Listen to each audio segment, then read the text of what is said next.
we're creating a movement of helping entrepreneurs to better monetize their podcasts. We want to teach them to focus on using and leveraging podcasts so that they can have more impact, more income, become an industry icon, rather than be focused on the podcast as the means of that will bring in the cash. It ought to be focused on how are you leveraging the podcast to sell the actual thing you sell. We believe in a 3P monetization model, meaning that your podcast is being utilized to sell your high ticket programs. This is the Relentless Pursuit of Winning podcast, where we are here to educate, equip, and inspire people to build extraordinary companies. We're so glad you're here. Don't forget to like, subscribe, and hit the bell so you can get updates every time we drop a new episode. Now, let's get it started. Hey, folks, welcome to the Relentless Pursuit of Winning podcast. My name is Rick Meekins. I'm going to be your host today. And in the studio, we have Sheryl Plouffe. How are you today? Hey, Rick. Great to be here. Yeah, excited to chat with you today. Cool. So glad we could connect. I love what you're doing. From our first conversation, it was just like, wow, this is super cool. Do me a favor, break down Icon Maker for our audience, just so that they can, dig their teeth in and get a little understanding of what they're in for. Well, I mean, really what we do, Rick, is we are helping entrepreneurs, coaches, and consultants to really become icons in their own niche. We help them to do that specifically with podcasting in a very strategic way. So ultimately, we're helping people to build seven-figure businesses with podcasting in 2 years or less. And we do that with a guarantee, actually, because one of the things that we believe in is standing behind the results that we get for clients. So we're all about a strategic risk reversal. We are all about high ticket, high margin programs and podcasting in a very strategic way. I love that. I think, just off the bat, I think that conversation around, making money off of a podcast not just being like this cost center, is not being more than a cost center, I should say, is something that's kind of foreign to a lot of podcasters. Can you give us some different thinking around that? I mean, there's no doubt that podcasting as an industry continues to grow and has been growing for many years, but we're seeing it continuing to cycle up to the point where by 2030 or so, the industry global market value will be, 40 billion plus. Like it's growing. It's definitely growing. And we see that there are millions of people that consume content through podcasts on a daily and weekly basis, right? Like millions of people listen to podcasts, and that's wonderful. But if you're a business owner and you're looking to leverage podcasting to grow your business, and specifically if you have seven-figure business goals, the podcast is not the thing that's going to bring in that revenue into itself. What we believe is that you leverage the podcast to build business relationships that lead to selling your high ticket offer. That's how we approach it, and that's how we teach it as well. I love it. How did you get into this space? I was a broadcaster professionally for 25 years here in Canada. And when I left the industry, which was in decline because of digital, because of social, lots of changes that happened there, I decided to start my own company in 2017, initially in video marketing, and Yeah. did that for many years leading up to the pandemic. And it was during the pandemic that I decided to revisit the idea of podcasting with this new lens. Yeah. Because I had tried podcasting a couple of times beforehand in that traditional avenue of, well, I'll build my audience and I'll monetize, through advertising. But that traditional means of monetization with podcasting takes a lot of time. It takes years in most cases to build up enough of an audience that an advertiser would even be willing to entertain a conversation. Not to mention the fact that if they do entertain that conversation, the money that you make through advertising on your podcast is not going to lead to the type of money that most people want to be making in order to have the lifestyle that they aspire to have. So in 2017, that is the story. I mean, I left broadcasting, started with video marketing. Then in 2021, was really when I revisited podcasting with this new lens, and then discovered, oh, this is the solution. Oh, I see now. We use podcasting to build high trust relationships. Ding, ding, ding. And then everything else kind of followed from that point. Tell me a little bit more about what you mean by high trust relationships. Well, I mean, relationships, business relationships, for example, right? It's Mhm, this idea of, well, I don't even mind sharing. I'll share with you what the three P's are. We believe in a three P monetization model, meaning that your podcast is being utilized to sell your high ticket programs, either through partnerships that you have with other people, be it you build a strategic alliance, you have a referral partnership, maybe you decide to have a joint venture. Maybe it is some type of commission-based relationship or partnering to help each other out by making introductions, any kind of partnership mhm, or platforms. The other P is getting on platforms where you're positioned as an authority, being on another podcast, for example, or being featured at a mastermind event on a stage in Costa Rica. It could be a retreat. It could be any number of different types of stages, online or offline. mhm, And then patrons is really the idea that you're using your podcast to elevate the profile of someone else on your show. Maybe it is demonstrating the work that you've done with a client, or maybe it's a specific vendor that you want to highlight or put on a pedestal to some mhm. degree. It it's those avenues, Rick, in terms of building high trust relationships, but we're leveraging the podcast to, in many cases, edify someone, demonstrate the their ability or positioning them as an authority what they do. I mean, I think all of those things lead to building we would describe as a high trust relationship where each party trusts the other person to be in their best interest and to build win-win relationships. I didn't think about it like that. I was thinking, building trust with your audience, and it's like, how would we connect the dots? With building trust with our audience who are, it's almost as though sometimes, like with podcasting, it's a commodity. So you're racing to the bottom, but it's like you're talking about a completely different approach. You're talking about, really, if I'm understanding correctly, you're talking about really designing a strategy. When you're getting your podcast off the ground, you're saying, okay, these are my objectives, right? Am I getting that right? Yeah, it's the focus on the relationship between the host and the Mhm. guest. Okay. Now, I'm not saying that we ignore the audience. Obviously, if you're having a fruitful conversation on a topic in a podcasting environment, Yeah. there are going to be people that are listening. There are people, if you're doing video as well, people who are watching. There will be an audience. And so we don't ignore the audience, but from a business strategy perspective, we're focusing on the relationship between the guest and the host to lead to one of those three Ps. Does that make sense? It does. It does. It does. For someone that has it, so where do you work with people? Do you work with people when they're just starting out, they've just got the idea, or they're, kind of they've got some episodes under their belt? What's best for you? What's best for us at Icon Maker is a person who is not new to business in the sense that they just hung their shingle yesterday and said, Mhm. I read a book and now I'm a coach. It's someone who is really great at what they do, but they might be a best kept secret. It's that person who knows that they're great at they have a skill, they have expertise, they have wisdom in a specific area, but they might have gotten caught up in all of the tactics, the tactics du jour, so to speak, online. Like, so they're finding themselves dancing on TikTok and it's not resulting anything, or they're posting another inspirational quote on Facebook to no avail, right? Like no one cares. They're getting caught up in a lot of the tactics and they don't have a real foundational strategy of how they're actually going to get clients and how they're going to solve their problem of inconsistent cash flow month after month. So the perfect person for us is someone who's great at what they do. They just don't have the proper strategy or foundation of how they're actually going to get clients without having to, you know, be on a hamster wheel of social media and relying on that to be the solution to getting them the clients. Yeah, yeah, 100%, absolutely. So I mean, to that end, where do you start with folks? How does that, like, if you were to work with, our company, for example, we've got our podcast and we've done it for, on and off for a couple of years.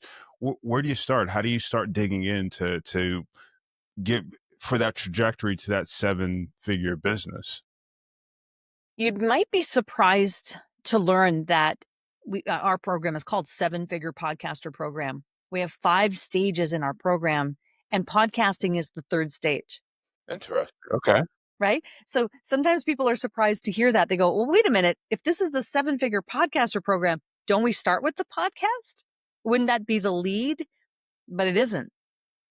Okay? And so what we do start with is the high ticket offer, and really digging in on what is a way that we can package what it is that you do as an expert, as an authority with your wisdom and your knowledge. How do we package that into a bona fide high ticket program of $10,000 or more? We work Mm-hmm. in 3 price points, but $10,000 or more in your offer. And it might mean looking at that and saying, okay, we need to add more, or we need to do we need to do more or add more in order to bring the value of that program up to the point where it does become high ticket. So Yeah. everything around high ticket offers is really what we attack first. The second part is we do what we call a strategic philanthropy workshop, and everything in our program is done for you, right? Is done for the clients. So they're not having to learn how to do it. We install it in their company and in their Okay. business. The strategic philanthropy workshop is stage number 2, because it's the conversion mechanism to have people come and learn your methodology, and then there will be a certain percentage, typically 14 to 40% of people who attend a strategic philanthropy workshop, which is not a webinar. It's a 3.5 to 4 hour long training of your entire model. You're Mm-hmm. teaching the entire model. You're not dangling carrots. Mm-hmm. We're saying, here's the entire model, but 14 to 40% of people will raise their hand and say, how do I work with you? I would Mm-hmm. like to know more about applying for your high ticket offer. The third part is now we start getting into the podcasting, because that's the tool, or the way in which we're going to attract people who would either become a partner, a platform, or a patron to help Mm-hmm. drive traffic, in a lot of cases, driving traffic to the workshop. So everything is thought out methodically in terms of installing these things into the business in the proper order. A lot of people do things out of order, which is Mm-hmm. why they struggle, because they're doing things out of order. We've thought about the order in which we're teaching and installing these things in the business. Yeah. Yeah. That makes sense. I'm not quite clear. Again, I think it's interesting always that high ticket, high dollar ticket item, conversation. I remember as a younger entrepreneur, it was like, oh, nobody's going to pay me for that, blah, blah, blah. But I get that now. I get that now. But the second part of it, I wasn't quite sure. I don't quite understand that. Can you break that down for me just a little bit more? The actual high ticket offer No, no, idea. the workshop. So you Oh, had the said workshop. that 14 to 40% of people are going to convert, but I wasn't quite sure. I couldn't quite connect the dots on that one. So the strategic philanthropy workshop is a model that my partner Tom Matson has been using for many years now, and it's Hmm. really it's a, I would say, conglomeration of some of the best work that he did in master classes, along with a philanthropic angle to a workshop. I think it was Ryan Levesque that he learned that from, and he merged the two strategies together to create what we now call the strategic philanthropy workshop. And Hmm. the idea is that it's a, say, 3.5 hour workshop where you teach your entire methodology to those who attend.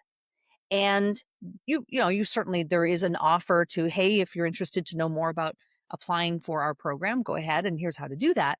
Hmm. But you're teaching the entire methodology, which is different than a webinar, which typically is a lot shorter, and you're not Hmm. able to teach your entire methodology over the course of 45 minutes as effectively as you can over 3.5 hours.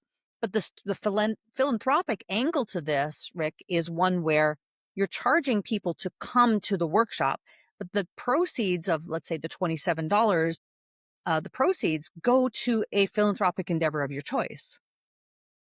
And Yeah. so what happens is, with this particular model, is that you get a much higher show up rate, typically 80% show up rate, Hmm. which is far higher than what you get with webinars. Surely. And you get people who are coming because they're interested in learning the entire your entire methodology. And so it's a very unique mechanism that we install in people's businesses that Mhm. gets 80% show up rate. It gets exponentially more, leads and prospects and results, frankly, for the business owner. Yeah, yeah. So if I understand correctly, so you're taking the high dollar item that we've created, and then you're basically teaching your students how to sell that, how to set up a workshop where they can invite people in to learn or to go through that I can't say it that high dollar ticket item, and then is that, am I understanding that correctly, or is Yeah, that just part of the sales process, or it's actually, I mean, I guess it's the we don't teach our clients to create the workshop. We install it. It's a done for you service that we put into their business. into their But business? Okay. they do run the workshops themselves. They're actually there teaching their content over the course of the 3.5 hours. And typically, and certainly a business owner is welcome to do as many workshops as they see fit, but we think a nice cadence to it is once a month. Once a month or maybe once every 2 months, depending on your goals, you would be able to run your workshop and be able to have, ideally, in the course of time, you have built up strategic alliances through your podcast of people who are sending referrals your way for your workshop. So over the course of our program, we're installing these different mechanisms that all work in tandem with one another Hmm. so that we have predictable income and revenue streams coming through month after month. That makes sense. That makes sense. That makes sense. So for a typical workshop, how many people would you, so you being the advisor, how many people would you expect, or how many people would you advise your students to get into the workshop, and how does that progression go? Like for the first workshop, you should expect 4 people. The next one, what does that kind of look like? I think the answer to that is it's different for everyone, but I think ideally it'd be great if you're, let's say, bringing in, I don't know, maybe 25 to 30 people in any said workshop Okay. so that you can teach and be able to answer questions to 25 or 30 people who are there and present and want to learn your entire methodology of how you achieve X outcome. Hmm. In our case, building a 7-figure business with podcasting in 2 years or less guaranteed. That's what people come to our workshop to learn. They want to learn. And that's why people come to our Icon Maker Live event. We also do 3-day events. We just came back from Charleston last week from an event. And we teach the entire methodology. We just have more time to dig in more deeply on all of the elements of our 8 steps to becoming an icon. We have 3 days to do it rather than 4 hours. But we're teaching the same we're teaching the same methods, we're teaching the same structure or steps, if you will, to Hmm. achieving the ultimate goal. So whether you're doing an event, whether you're doing a workshop, you're helping people to understand what is the path to that ultimate goal. Yeah. Yeah. Is there a certain type of person that tends to be more successful in your program? I would say coaches, consultants, online entrepreneurs, people who are, again, experts, speakers, authors, people who have a desire to make an impact on the world. We tend to attract heart centered, purpose driven people who do want to be involved in philanthropy, who Hmm. do want to give back. Hmm. We call them internally, and in our world, we call them dolphin entrepreneurs, right? People that are all about the pod and being helpful to each other and Okay. about win-win. We're Hmm. not a community of sharks who are just for the money. We're for more profit and more life so that we can have an impact on our families, so we can have an impact on society and our communities and be able to do philanthropic things like workshops or other endeavors to be able to give back. So I think that tends to be the type of person who does best in our world is somebody who's a win-win mindset type of person, who's a service-minded person. Wonderful, wonderful, wonderful. Is there a typical? You talked about like expertise. They're coming to the table. They're really good at what they do. is there a typical time they've been doing what they do? Is it like a 10-year or 20 year? Is it? No, not necessarily. It's not really about the time frame of, it's more about, do they have the skill, the ability, the expertise in a specific field or niche. And I mean, typically people gain those types of that type of wisdom or that type of expertise over the course of sometimes a corporate career, or sometimes over an employment, um, of various years.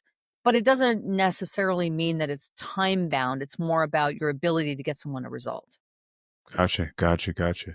And how do they tip? Do you as part of the program like teaching people how to get, I'll say butts in the seats for these workshops and events?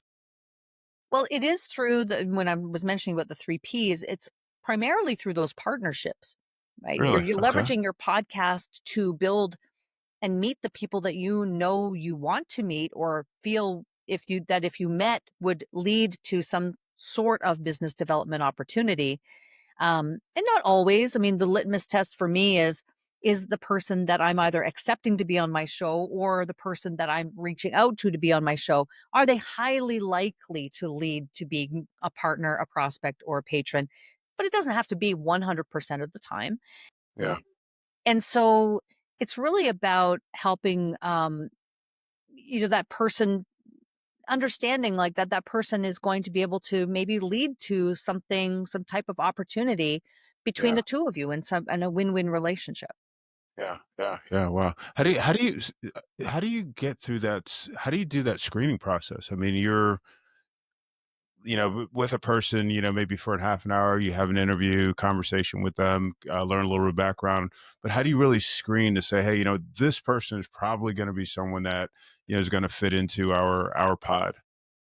We do it through, Rick, we do it through what we call a strategy session, a true modified strategy session. We actually don't do sales in the traditional, like, hard sales sense.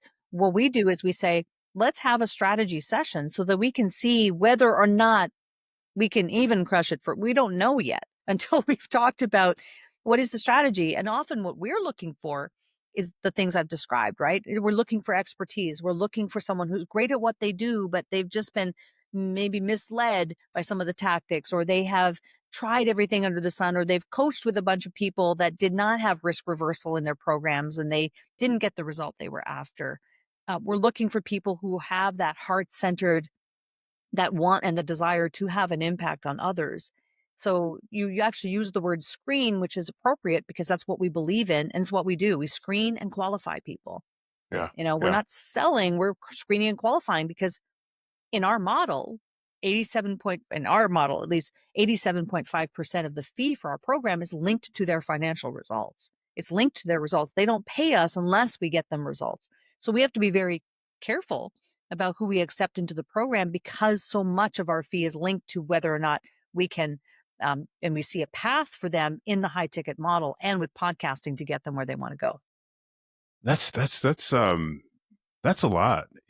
When thinking about that, there are so many other factors that can impact those final results. How do you manage that, or how do you ensure that you're not getting yourself into a difficult position? It is about the screening and qualifying process. So there's a whole, we have a series of questions and a series of things that we're trained to hear and listen for, that would help indicate whether or not this person is qualified or not qualified. But other than that, I mean, we're also designing our program in such a way that we built in redundancies, and we've built in a time frame that allows them to be able to get that result. So typically, with our program is 2 years or less. What we do is we say, do we feel do we feel that if someone is coachable and they're listening and they're doing the things that we ask them to do, Mhm. what time frame would we realistically be able to get them that result, to say, in our case, the seven figures in that time frame?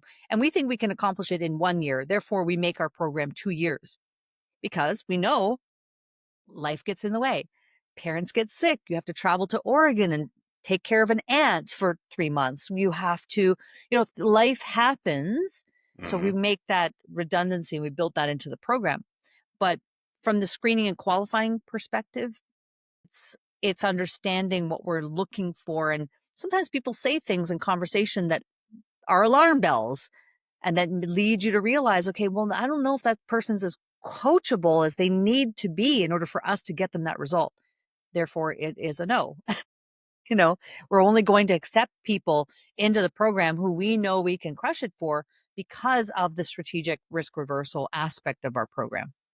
I love that. I love that. Do you teach? So the people that go through the program, is that part of their program as well? They're doing the risk reversal as well? Yes, we do teach that. Yeah, we do because it gets them better results. Hmm. Hmm. They get better results in their programs by applying the strategic risk reversal to their programs. And there has to be not only a want, but a willingness to apply this strategy in their programs as we help build them out. Otherwise, they're not a fit for what we do. That makes sense. That makes sense. With you've been doing this for a few years. What kind of changes have you seen, like in the industry and listenership and that sort of thing? Well, I mean, in the podcasting industry, listenership is going up, right? Hmm. People are certainly that the industry is growing. We don't see a path where that's really starting to decline. Social audio generally has been on Hmm. the incline since the pandemic. That was the thing Interesting. that really was the impetus for spurring that on and helping that to grow so quickly at that point. Right.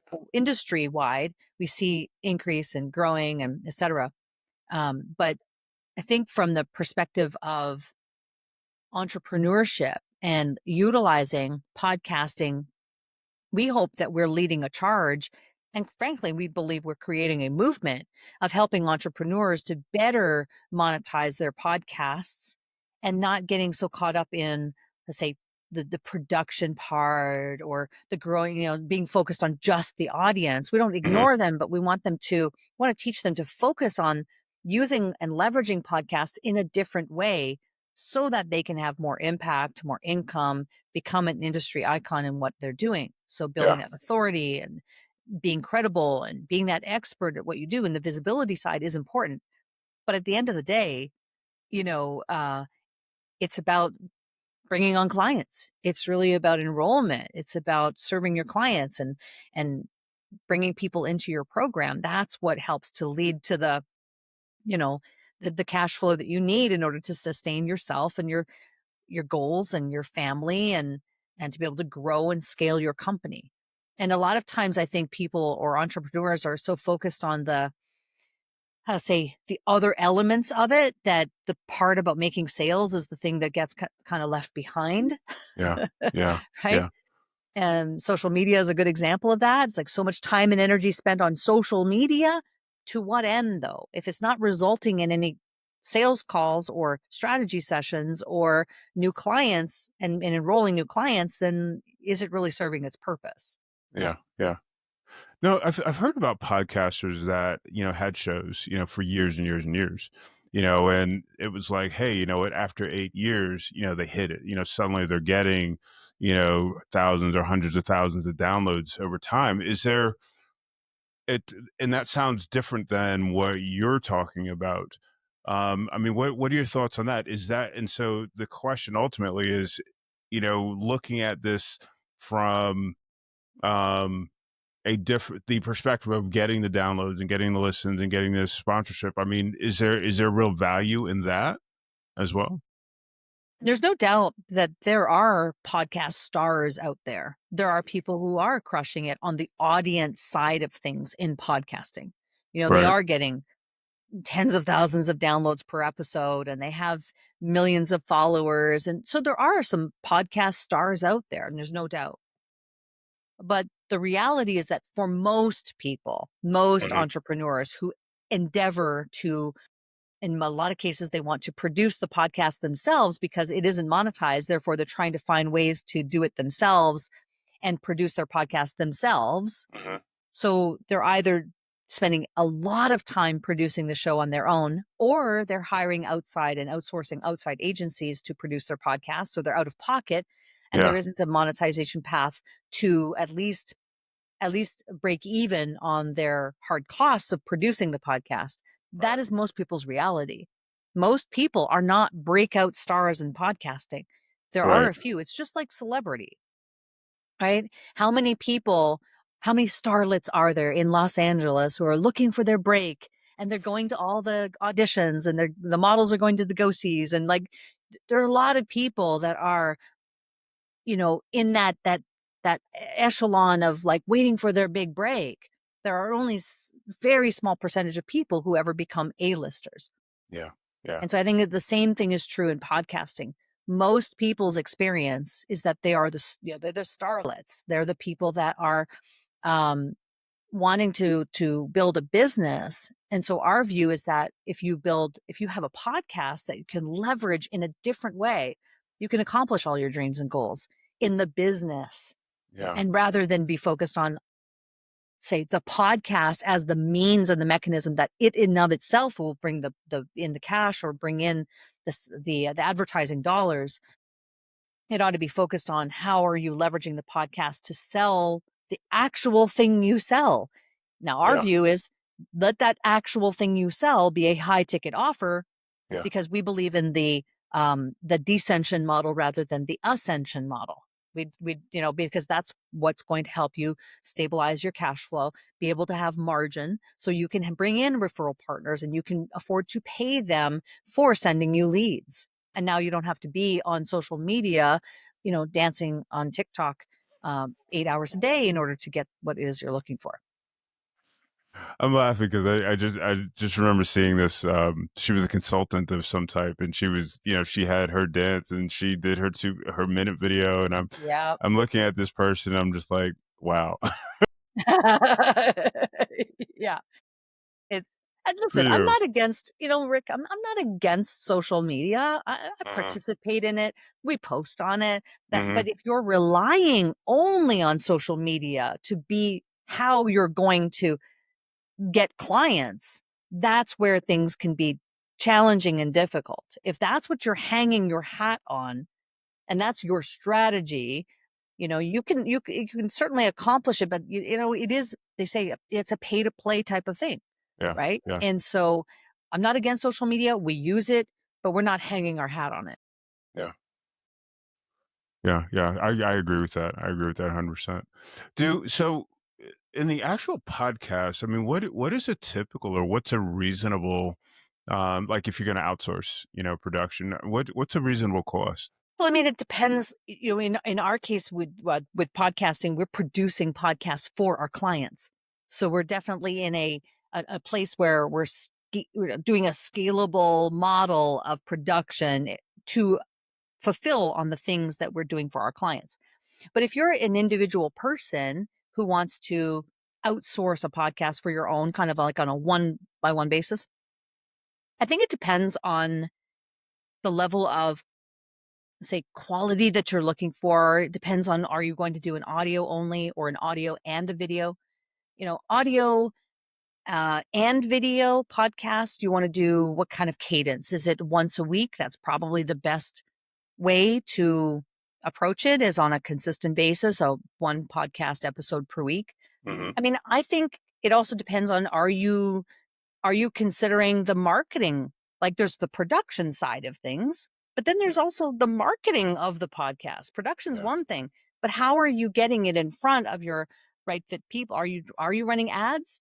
Is that part of the equation? Like, it can all of a sudden, it can balloon. It can Hmm. get in, it can become a big thing. But I would say, from a production perspective, 2,000, 5,000 a month would probably be the ballpark range to be able to get what you're looking for from a production and or marketing perspective. Hmm. Hmm. And now, having said that, your can you hire your nephew out of college? Yes, you can. You can hire your nephew out of college who is looking for some cash, and you can do it on the cheap, but be prepared that it's probably not going to be the output that you're looking for. agencies and podcast production companies that specialize in doing this, I don't think that you're going to find anybody really good for anything less than about $2,000 a month. I think, I think where um, people may miss is the understanding of all of what an agency is going to bring you. Though it's one thing to get your podcast done, something else entirely to get the consulting, the guidance, and that sort of thing, the feedback. Hey, how am I doing on my show? How's my mic doing? For sure. So speak to that a little bit. Speak to, from the perspective of an agency, what all do you bring to your clients, to create that value? They're saying, okay, I'm coming out with $2,000. What is that value that I'm getting from? Well, I mean, we're not an agency. We're not a podcast. We don't consider ourselves to be a podcast agency because that would indicate that that's the main thing that we do and focus on. Sure. So what we are is we're a training and consulting and company, right? Where we help people build businesses. We happen to do it through podcasting, and that becomes an element of what we do in order to get them the result. But if I'm putting on my production hat and I'm thinking about it as if I were an agency, right? If I were an agency and I was strictly focused on production, I might also want to include services that include marketing, strategy, reviewing analytics, looking at KPIs, looking at all this. Like that would be kind of a full-fledged approach Yeah. to producing a podcast that would, obviously charge more for all of those services. And in a lot of cases, you have to go to different people to get those things. Um, but if I was an agency, that's what I would look at. I would look at, well, it's the same thing you do with a program or any type of result that you're looking. What is the result that I'm now selling to my client? Is it so many downloads? Is it what is it that we're after? And then are we accomplishing that? Yeah. Yeah. Yeah. Yeah. Yeah. So I'm not, I have done, I have worked in the agency model as a solopreneur before I joined the Icon Maker joint venture because there's three business owners where there's the three of us together that make up Icon Maker. But Hmm. we all have, and I have had my own individual business as well. And I did work in that agency model for a time in video marketing specifically. And I have produced thousands of videos and lots of podcasts and things of that nature. But it's really about you. I guess in many cases you get what you pay for. Yeah. Yeah. Yeah. Cool. Last question, sort of. When we were talking about what were we talking about? I think it was production. And we talked about the idea that we can do. You had mentioned we were talking about the industry and how the industry is growing, and you talked about how audio podcasting is doing. Has been doing well. It's been kind of a staple. What are your thoughts on the video side of it? I mean, when I started my business in 2017, I immediately went to video marketing because it was where I was coming from professionally as a broadcaster and having been a news manager and being on camera for many, many years. I've done over 20,000 hours of broadcasting on TV here in Canada. It was a natural fit for me to work in video marketing. And also, Hmm. I've always believed in the power um, of video. I still believe that today. And Okay. even as it pertains to podcasting, I do think there are reasons why we're seeing so many of these podcasts that are being done on video, just like how we're doing now, right? We're doing this interview on video. You can leverage video in a bigger way than only an audio podcast because it's more dynamic because we can see each other. We can also cut clips from that. We can Hmm. see nonverbal cues. There's all kinds of reasons why video is so predominant. And I was actually talking to someone, I think it was yesterday or the day before. He said, "Oh, we were reminiscing about a conversation we'd had a couple of years ago." And he Hmm. said, "You nailed it. You knew the video thing was going to be, here to stay." And I was like, "Absolutely. I don't see video going anywhere." Yeah. If anything, now we start talking about AI. We start talking about these AI tools, and was it Sora? Yeah, Sora is coming out soon, where you're going to be able to put text into it and say, create a video of a woman walking down the beach, and it will look as realistic as if you recorded a woman walking down the beach, like so Wow. realistic. And that's, being worked on by OpenAI. I think video is not going anywhere, and we'll continue to see it being a powerful force, even in podcasting as well. Yeah. Yeah. Cool. Awesome. Awesome. Before we wrap up, you have a giveaway. You want to talk about that a little bit? Sure. Yeah, we have a ultimate directory of podcasters, and so what it is a categorized listing of podcasters who are seeking guests for their shows, and we like to provide that as a resource for people who are looking to become a guest on another podcast. You can look through it. You can look at the categories. The only thing that I would say with that is, if you do download the directory of podcasters, think about the strategy that I've shared today, right? Like look at, okay, what podcast would it make sense for me to be a guest on Mm-hmm. from the perspective of becoming a partner with that host? Or, and obviously if you're looking to become a guest on their show, then you're already doing the platform strategy. Mm-hmm. Or is it possible that that person could be a prospect or a vendor, or some type of relationship could come from you looking to be on that person's show? Yeah. So it's a powerful tool. We have thousands of people download it because they love it. We keep updating it as well. So I think right now we have 958 podcasters listed in the directory. So I'm sure we'll leave the link around this video, and you're welcome to download it if you'd like. Awesome. Awesome. And if somebody wants to get in touch with you, what's the best way, or what are the best ways to do that? I think LinkedIn is a great place. If you're on LinkedIn, you can send me a message and just say that you heard me here on the show. And then another way is you could just send me an email, Sheryl@iconmakerlive.com. Simple as that. Hey, I heard you. You were mentioning, cite what you heard me say specifically that you want to ask questions about, and I'd be happy to send a reply. Awesome. Awesome. I'm sure our guests will appreciate that. And what I'll do is I'll put a link to your LinkedIn profile and stuff like that on the show notes, so people will be able to grab those. Thank you so much for being on the show. I really enjoyed our conversation. It was enlightening for me. Well, good. I'm glad. And thank you for asking great questions. Folks, thank you so much for watching or listening to another episode of the Relentless Pursuit of Winning podcast. We will see you next time. Take care.